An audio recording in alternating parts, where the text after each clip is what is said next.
Rabbi Simeon brushed the sawdust off his hands and began untying his apron. Before you leave today, I have a special announcement. He hung the apron on a wooden peg and turned to look at the handful of boys in his shop. All but one apprentice had removed their aprons and put away their tools. Rabbi Simeon looked across the workshop. One boy continued sawing a piece of wood. Jacob, the rabbi instructed, our work is finished for the day. Put away your tools. Jacob didn't respond. The only sound he heard was the swish, swish of the saw. And now, swish, swish was the only sound anyone heard. But Jacob didn't know that. The other boys in the shop began to snicker. Rabbi Simeon let out a deep sigh and shook his head, but he wasn't mad. Down deep, he was pleased. He too knew what it was like to get lost in the world of woodworking. But it was time to go home. Jacob, the rabbi called again, his voice a bit louder this time. The sawing stopped. When Jacob heard no other noise, he knew he'd done it again. Slowly, he placed his saw on the table. I'm sorry, Rabbi, he said softly. Rabbi Simeon smiled. That's all right. Put away your tools and hang up your apron. Jacob quickly cleaned off his work area.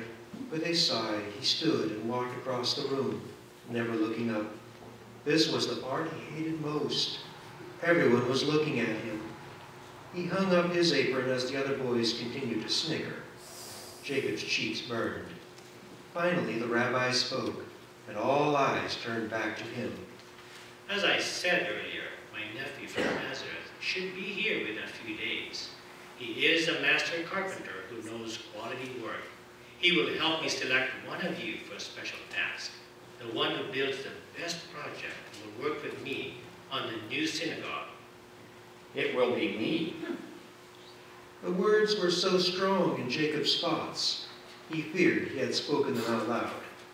Only days earlier, he'd overheard the rabbi say, just leave Jacob alone with wood, and he can do almost anything. Jacob had turned red then too, but that time with pride. I just have to be chosen. Jacob determined. I want to use my hands to help build God's house. It doesn't matter that everyone says I'm so shy. This time... Jacob, did you hear what I said? No, sir. I'll be away for the next 3 days, but you may all use a workshop to finish your project. As the others began to leave, the rabbi asked Jacob to stay. Again, Jacob felt his cheeks warm. He waited till everyone had left, and then approached the carpenter. I'm sorry, Rabbi. He apologized. I'll do better next time. The rabbi motioned for Jacob to sit on one of the stools. Oh, Jacob, you've done nothing wrong. I asked you to stay so I could tell you something. The rabbi smiled, pulled up a stool, and sat down. He placed his big hand on Jacob's shoulder and began. God has given you the gift of woodworking. What is difficult for many is easy for you. Surely you've noticed. Jacob nodded slowly. He had wondered why other boys struggled with the wood to make things that seemed so simple to him. God gives gifts, Jacob. Some can sing, others teach, and you can build. You have a special gift. Have you ever wondered why God gave you this gift? So I can learn to be a good carpenter? He guessed. Well, The rabbi chuckled. not exactly. God gave you this gift to share with others.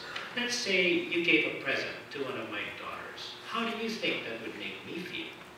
Happy. Of course.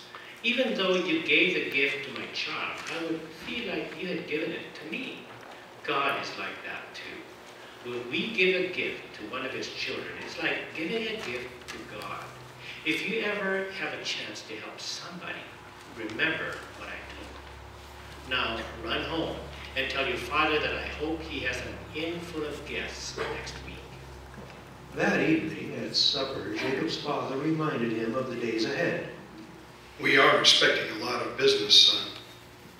I'll get up early. promised Jacob. I'll work on my project in the mornings and help you in the evenings. The next 3 mornings, Jacob crawled out of bed while it was still dark and went to the workshop. With a fire going and a lamp burning, he worked hard to complete his project. The other boys had laughed when he told them that he was going to build. But now that it was almost finished, they weren't laughing anymore. Jacob was building a new kind of animal feed trough. His would have wheels. He got the idea while watching some of the men work in a stable next to his father's inn. They loaded a wagon full of hay, rolled it into the shed, and dumped it in the trough. He thought, Why not put wheels on the trough? and that's what Jacob was planning to do. Jacob had returned to the workshop after helping his father at the inn. Rabbi Simeon will be here tomorrow. I must finish tonight. About the sleepy boy, Jacob looked at the trough and then at the 4 wheels piled on his workbench. So much work still to do. He was so tired. Maybe if I close my eyes for a few minutes. In what seemed like the very next moment, a beam of starlight slipped through the crack and fell across Jacob's napping eyes. What? He shouted, startled by the sudden light. Had he slept through the night? And then he looked out and saw the village showered by a gleaming, shimmering light in the night. Jacob rubbed the sleep from his eyes as he walked outside and toward the star that seemed to dance in the sky near his father's inn. Then he heard a strange sound in the stable behind the inn. Jacob crept closer. He looked through a knothole in the stable wall.